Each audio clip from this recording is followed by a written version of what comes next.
Hey, what's up guys? Akira here, and today we're going to be talking about Metaphor Refantazio. But before we get into it, did you know that we're streaming this live not only on Twitch but over on YouTube? Check it out. Be sure to go ahead and hit the subscribe button. Also be sure to go ahead and follow for some more Persona or any other JRPG content over on this channel. With that being said, let's just hop right into it. So this is a spoiler-free discussion on my impressions so far of Metaphor.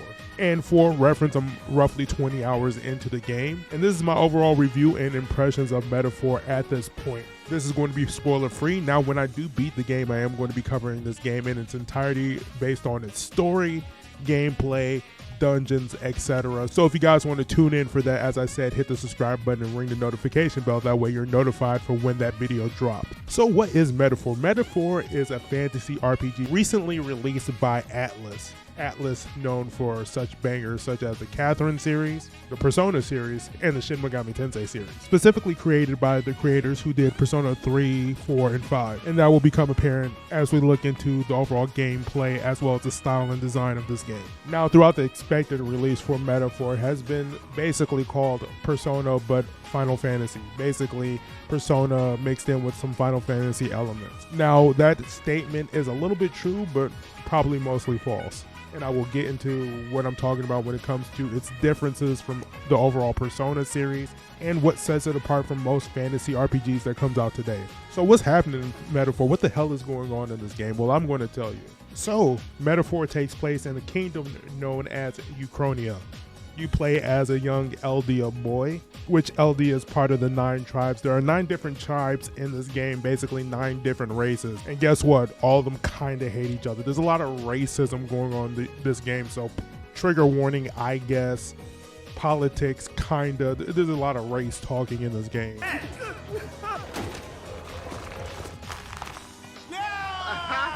You never see this kind of diversity out in the countryside, which means a dopey Elda kid's gonna stick out like a sore thumb. What do you mean by that? Oh, I thought somebody was already saying some racist shit.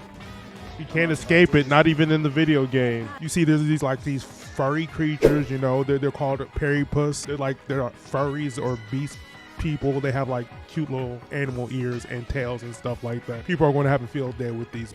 Yeah, boy. But regardless, they're treated as like a lower race. There are other races out there. You are one of the lower races.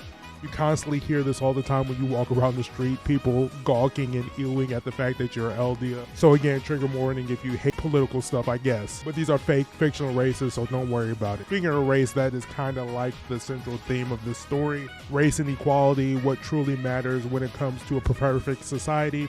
Is it equality via all races are treated equal, or is it inequality through either different races are considered better than others, or is it inequality through power? The people who attain the most power are considered the better class, regardless of race.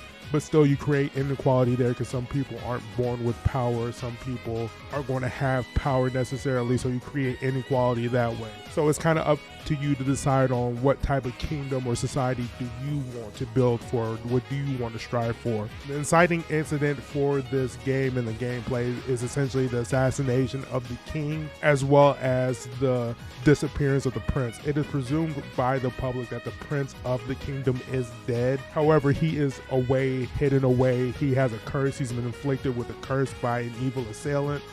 I'm not going to spoil who, but the prince is under a curse, presumed to be dead. And you, the main character, are friends with the prince, and you're trying to find a way to get the prince back alive. And then this is basically the story of the prologue demo that you can play for free right now if you guys want to. I highly suggest you play it because if you guys were on the fence of getting Metaphor, guess what? The first 6 hours of the game is in that demo. It's for free right now on Steam, on the PlayStation Store. Check it out right now. But regardless, the entire demo sums up what's going on in the story. And of course, as always, you, the main character, you have no name. Your name isn't important. You can choose whatever name you want to. I chose Savage because it is what it is. So as I said, our journey is to basically to find out what happened to the prince, find a way to heal them, so maybe they can go back into power. But things aren't quite simple because something happens along the way that sort of makes this mission a little bit tricky. So with the king's passing, there's this sort of power struggle. Who's going to be the next king? What's going to happen? What's going on? Should the church be in charge? Should they take a charge of this?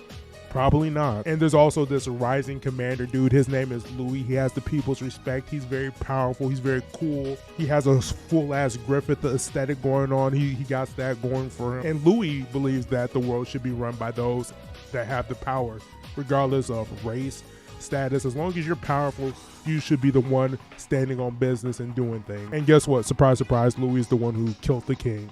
It's not really that much of a surprise when you boot up the game. It literally shows him stabbing the king in his sleep. So with that, Louis is trying to usurp the power of the throne. And at the same time, it's also suspected that Louis was the one who also poisoned the prince, so that way they aren't able to take the crown themselves. However, everything comes to a head on the funeral day of the old king.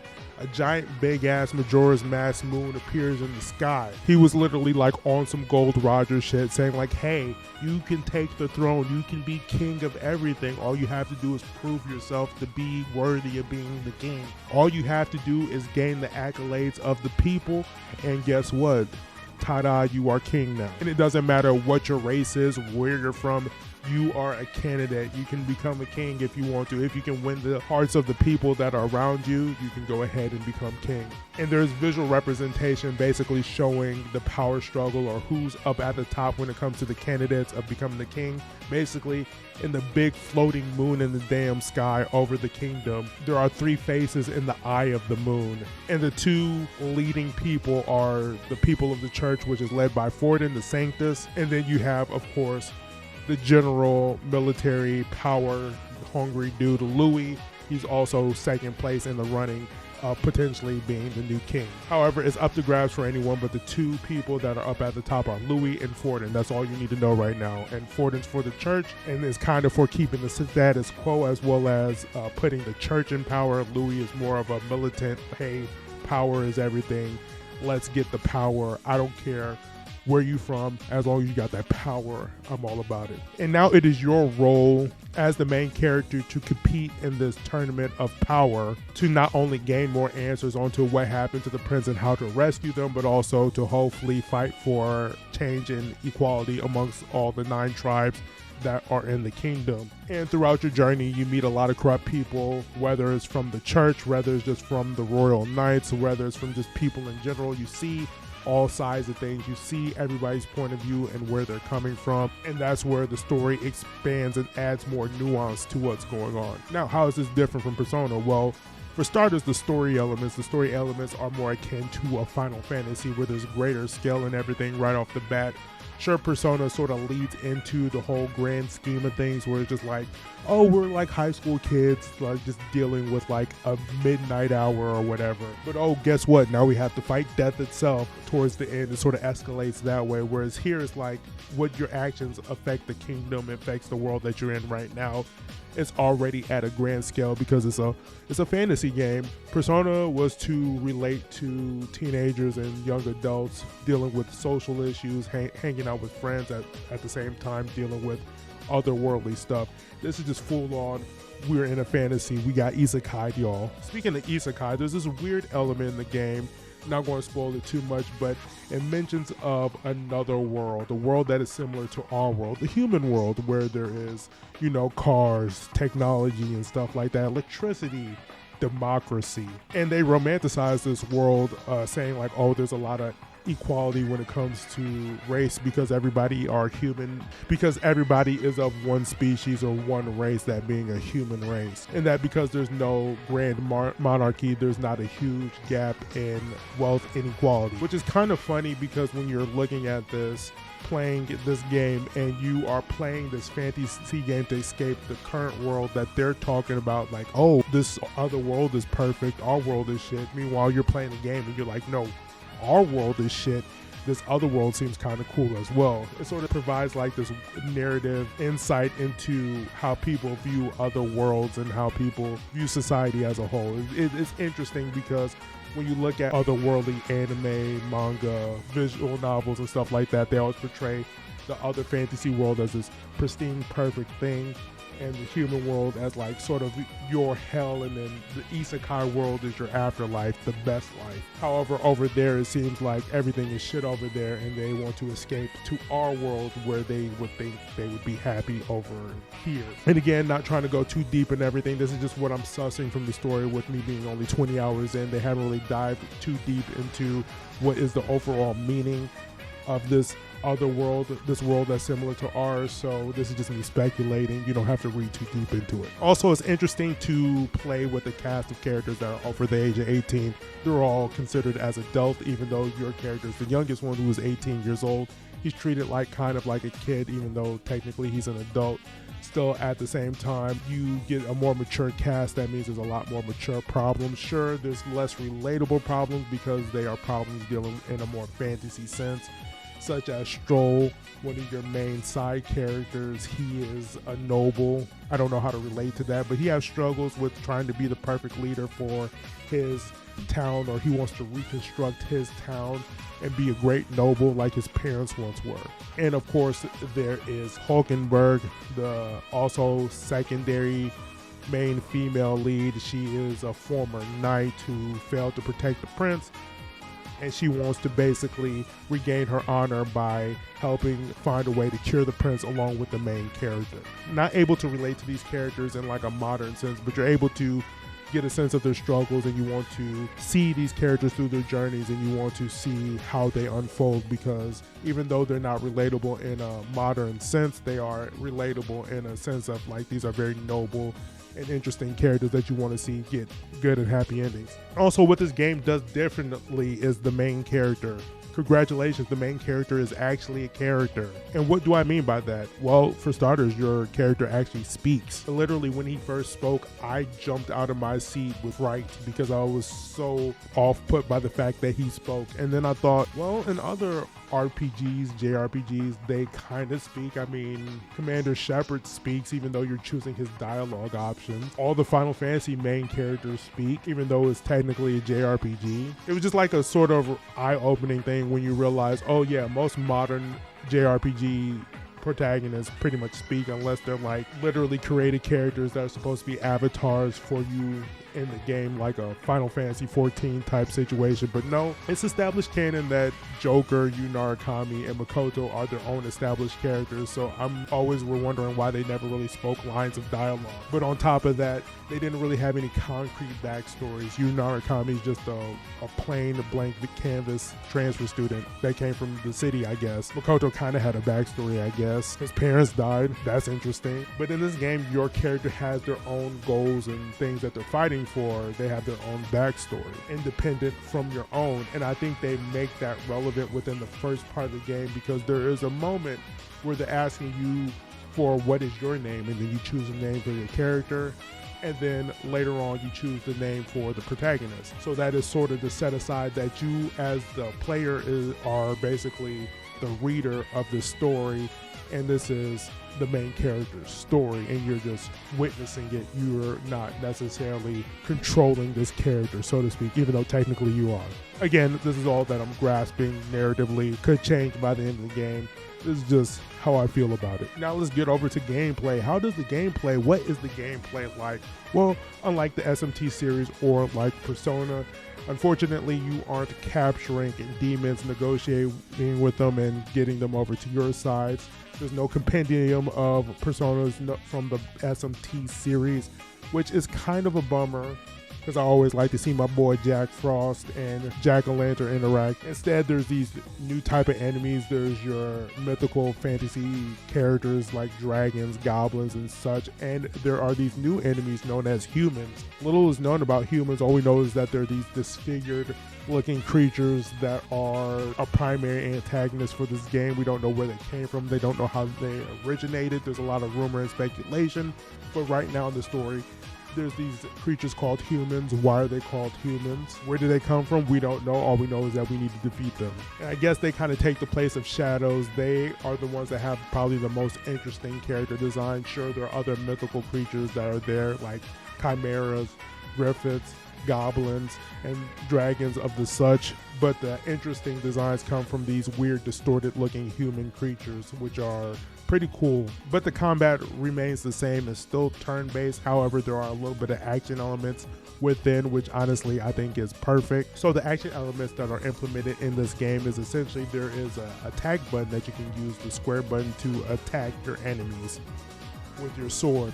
If you're over leveled, then the enemies that are in the overworld, you just slash them once or twice and they're dead and you get a little bit of XP from it. Or if they happen to be the same level or a little bit higher than you can essentially attack from the back for an advantage.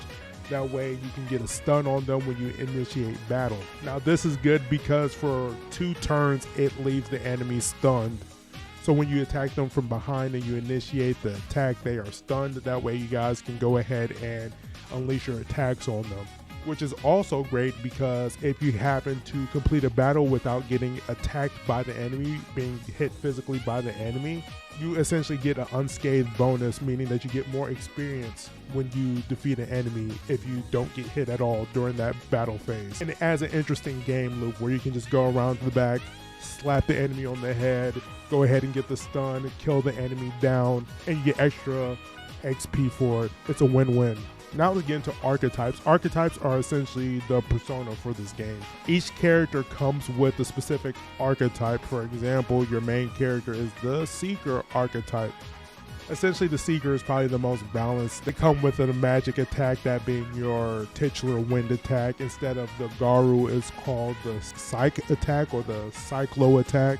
That's basically your wind attack, and as well as there's a physical attack. As I said, he's mostly balanced towards magic and strength. However, there are other classes that you unlock as you interact with other followers or as you gain more party members. For example, Stroll, he is equipped with the warrior archetype, and Hulkenberg comes with the knight archetype. And then as you progress through the first dungeon, you meet a first follower that you get, Katarina, which basically she has the brawler type or the monk class, but instead of her joining the party, she allows you to use the archetype known as the brawler, which you can either equip on yourself or one of your other teammates. I equipped the brawler class onto Hulkenberg, and you can pretty much mix and match archetypes between different characters. This is where it becomes different than Persona, because in the game Persona, your characters' personas are static. It feels like I'm saying Persona a lot, but I'm going to say it one more time, Persona. As I said, their personas are static, meaning that you can't really switch and swap them around. Pretty much the strengths that they get, whether it is their elemental affinities or weaknesses, pretty much remains the same, and the only way you can sort of like nerf and debuff it is by equipping them with accessories that help them negate elemental weaknesses. However, if you don't want your character to be weak against physical attacks, guess what? You go ahead and slap the knight archetype on them, and guess what? Physical attacks mean nothing to them. And I think this way actually works perfectly, so that way if you happen to have characters that you prefer personality-wise or just looks-wise, you can keep them in but switch the archetype, so that way you don't have to worry about necessarily swapping in characters that you don't necessarily want in a party. So this game is kind of a pseudo open world, a little bit, just a little tiny bit. So each area is sort of sectioned off into either a dungeon, so each place acts as a dungeon, such as the deserts is a dungeon specifically, or this forest area is a dungeon. Basically, exploring a dungeon or an area to battle enemies, it's like going into a dungeon in Persona. It takes time. It takes a day for you to explore the dungeon, and then once you're done with that, you have to rest for the night because you're too tired from exploring. Speaking of that, the time system, again, sort of works like Persona. As of right now, there are individual days and there are specific objectives that you need to meet within a set amount of days. I'm assuming if you fail to meet the objective once the days are over, then that results in a game over. There are also specific time-related quests that need to be done by certain days. Those aren't necessarily game over, but they do affect the fact that you can't turn in those quests if you happen to get them done late. Now, much like Persona, there is basically a way for you to upgrade your character, whether it be their proficiency, their skill base, their courage, their charm. All that is upgradable by either reading books, by hanging out with certain people, by doing certain activities, and that is no different here. Except it's called the Virtue Guide. This is basically the guide on making you a better king. And of course, there's always 5 levels that you need to level up. There's your courage, there's your wisdom, there's your tolerance, there's your eloquence, and then there is your imagination. Courage are usually done either via doing quests, So there are certain monster hunting quests that you can do that you gain courage as well as money when you do it.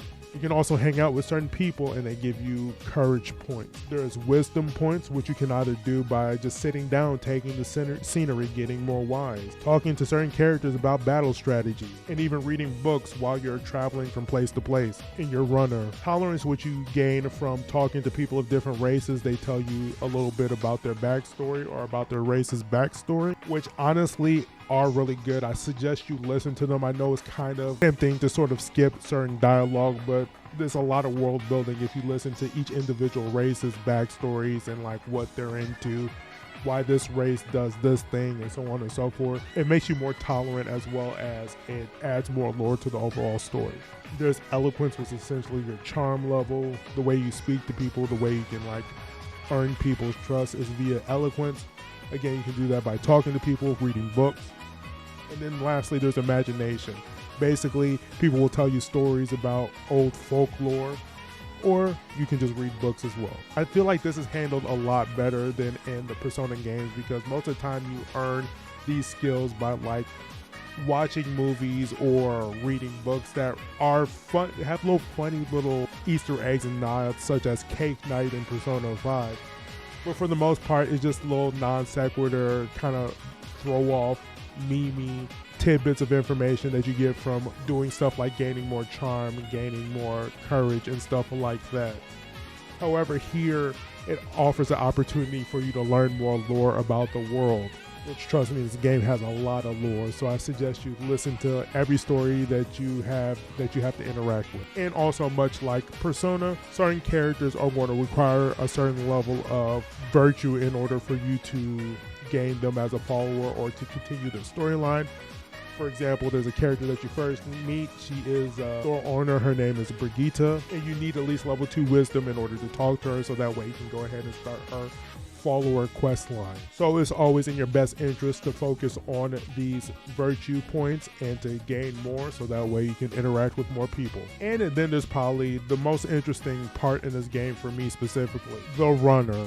Now, the runner is essentially a big ship that walks. It has like 4 legs and it runs throughout the valley. It's a big ass ship. It's really cool. There's a lot of stuff you can do on it. So essentially it takes a few days to travel in between locations. So instead of just doing a quick travel here or there, you can actually pass time on the runner. And at first, when I got the news that each place or each locale is going to take a few days for you to get there and it's going to eat up time.